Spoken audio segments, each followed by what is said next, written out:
یا میرے بارے میں فرمایا تھا کہ اے علی، میں اور آپ آدم سے لے کر ہمارے تمام آبا و اجداد اور ہم نکاح سے پیدا ہوئے ہیں، یعنی ایسی نسلیں رہی ہیں ہر زمانے میں جو نکاح کے بغیر پیدا ہوئی، اور یہاں پہ بات سے بات آ گئی تو میں کر رہا ہوں۔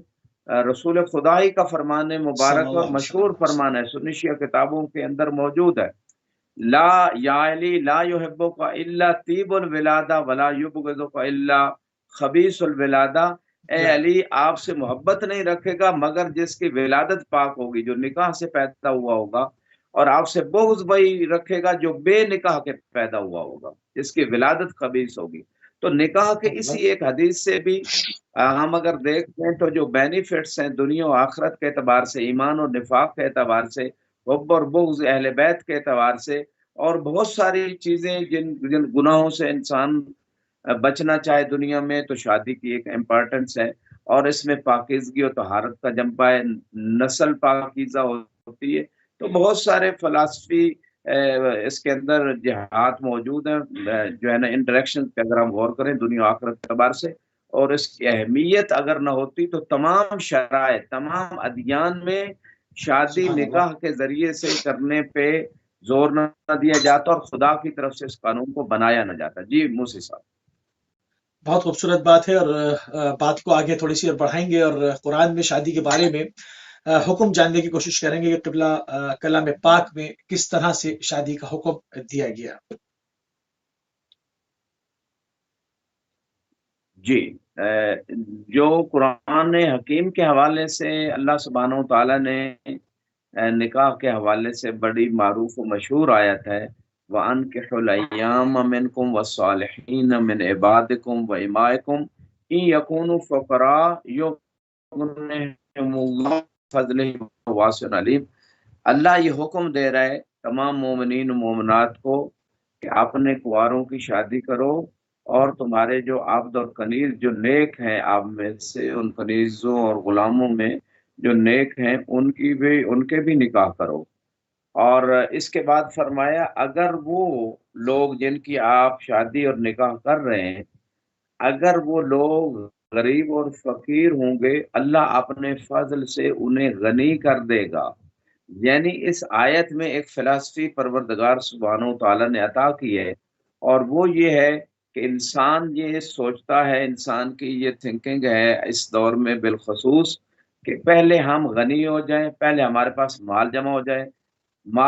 جمع کرتے کرتے زندگیاں گزر جاتی ہیں، کئی گناہوں کے ارتکابات کر لیتے ہیں، اور اپنی عفت و طہارت کو ضائع کر بیٹھتے ہیں، مال جمع کرتے کرتے اس ایج میں چلے جاتے ہیں کہ اب پھر آگے اولاد نہیں ہوتی، آگے اور مسائل کریٹ ہوتے ہیں۔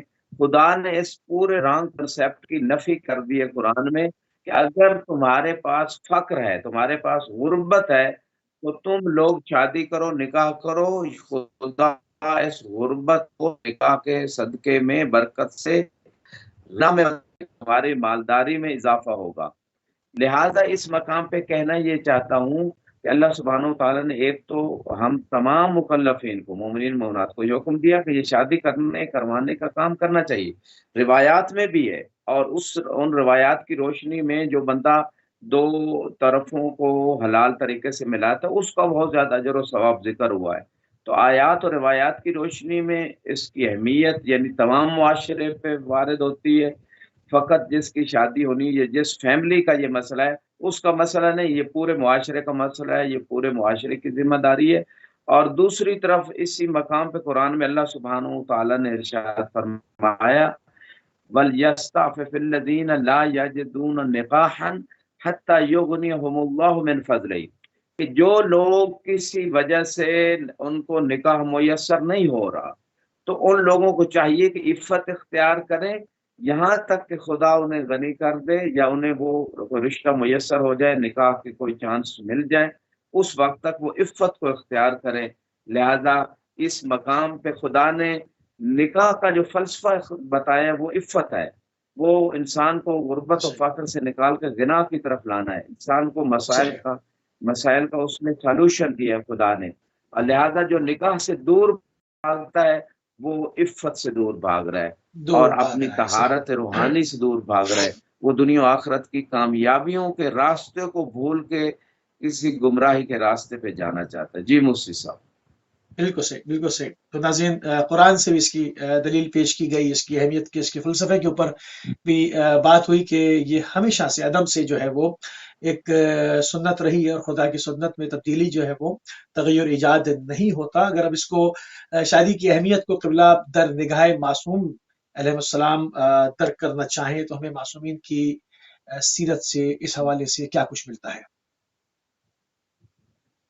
جی اس حوالے سے یقیناً کتابیں تالیف کی گئیں، بہت ساری روایات موجود ہیں، اور ایک بڑی مشہور و معروف روایت ہے، رسول خدا صلی اللہ علیہ وآلہ وسلم فرماتے ہیں صلی اللہ علیہ النکاح سنتی ومن راغب عن سنتی لیسا منی، کہ نکاح میری سنت ہے، جو میری سنت کو ترک کرے گا، میری سنت سے بیزاری کرے گا، وہ میری امت سے نہیں ہے۔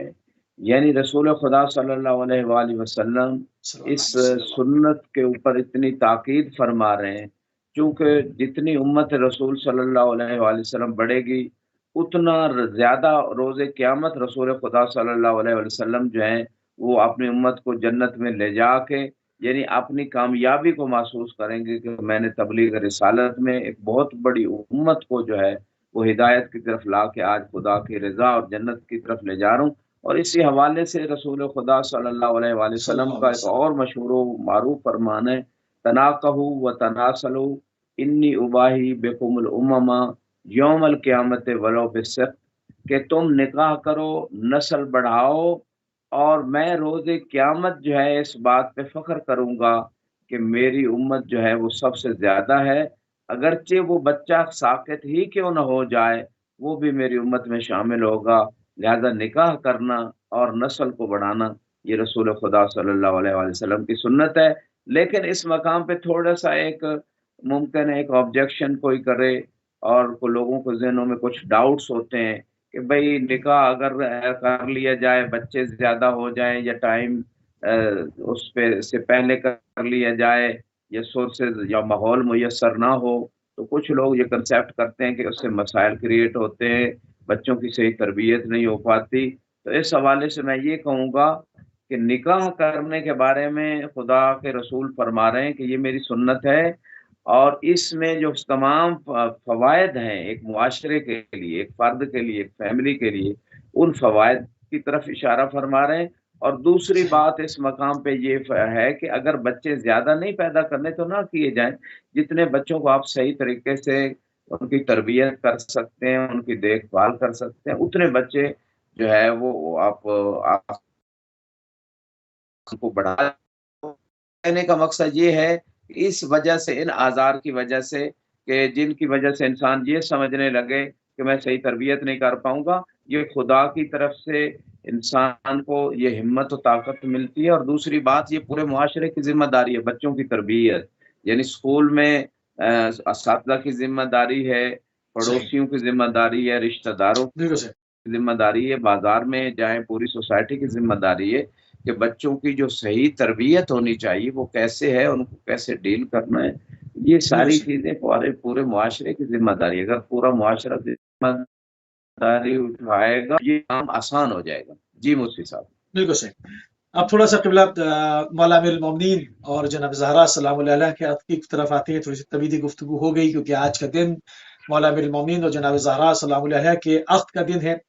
کہتے ہیں کہ فرش سے پہلے عرش کے اوپر مولا امیر المومنین اور جناب زہرا سلام اللہ علیہ کا نکاح انجام پایا۔ اس حوالے سے کیا فرمائیں گے آپ؟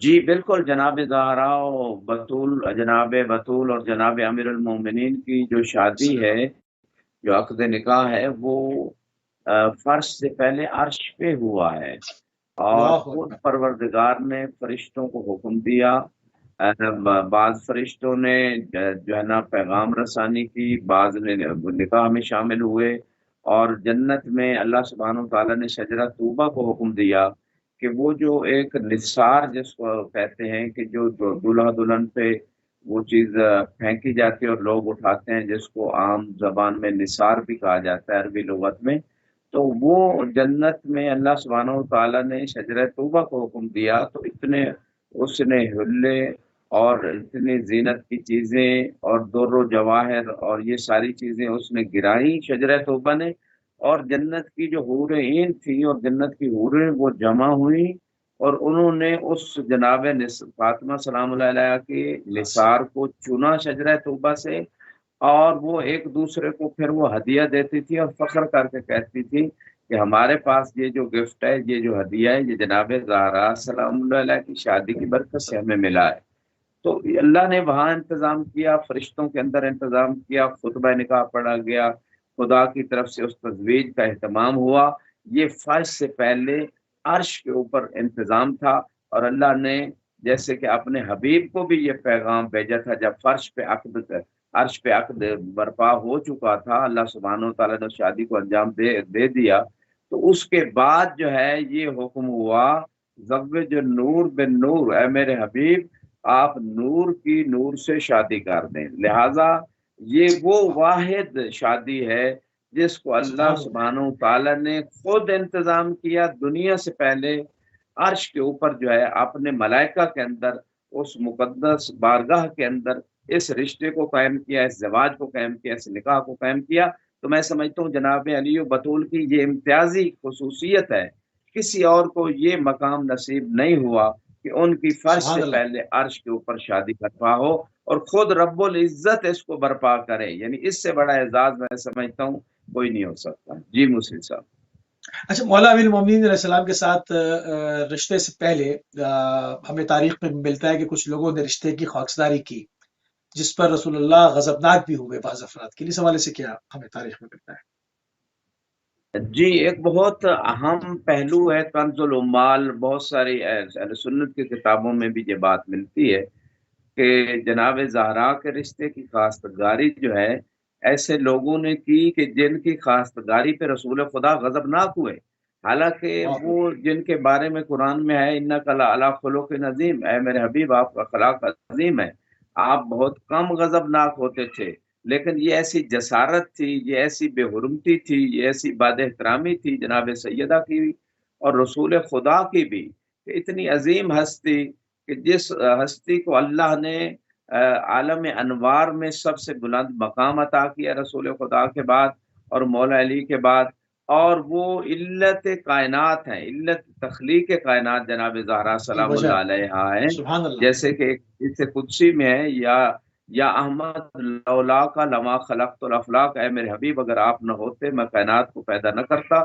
لولا علی لما خلقت کو، اگر علی کو پیدا نہ کرتا پھر آپ کو بھی نہ پیدا کرتا، لولا فاطمہ لما خلقتکما، اگر میں فاطمہ کو پیدا نہ کرتا اے حبیب نہ تجھے پیدا کرتا نہ علی المرتضیٰ کو پیدا کرتا۔ تو یہ علت خلق کائنات، کائنات کی خلقت کی علت ہے جناب زہرا، یعنی ہدایت کا سلسلہ خدا نے جاری رکھنے کے لیے قیامت تک کے لیے جناب زہرا کے ذریعے 11 معصوم امام انسانیت کو دیے، جس کی وجہ سے وہ ہدایت کا سلسلہ جاری رہے۔ یہی فلسفہ ہے حدیث قدسی میں، علت تخلیق کائنات ہے جناب زہرا، اور یقینا رسول صلوات خدا اللہ۔ افضل ہیں، مولا علی ان کے بعد افضل ہیں، اس کے بعد جناب سیدہ۔ لیکن یہاں جو حدیث قدسی میں بات ہو رہی ہے وہ یہ ہو رہی ہے کہ کائنات کے میں ہدایت کے سلسلے کو باقی رکھنے کے لیے جناب زہرا کا وجود ضروری ہے۔ اتنی عظیم ہستی، عفت و طہارت، جن کے بارے میں آیت تطہیر آئی، جو آیت مباہلہ میں صدیقہ بن کے گئیں، جن کی شان میں اتنی زیادہ آیات آئی ہیں، جن کے بیٹوں کو اللہ نے رسول کے بیٹے کہا، تو یہ وہ سارے تمام کمالات اور خوبیاں جو اللہ نے سبحان جناب اللہ۔ فاطمہ کو عطا کی ہیں، اور حدیث سے مشہور ہے، رسول خدا سبحان صلی اللہ۔ اللہ علیہ وآلہ وسلم فرماتے ہیں لو لم یخلق اللہ علی ما کان لفاطمہ قف، اگر اللہ علی کو پیدا نہ کرتا تو فاطمہ کا کوئی ہمسر ہی نہیں تھا۔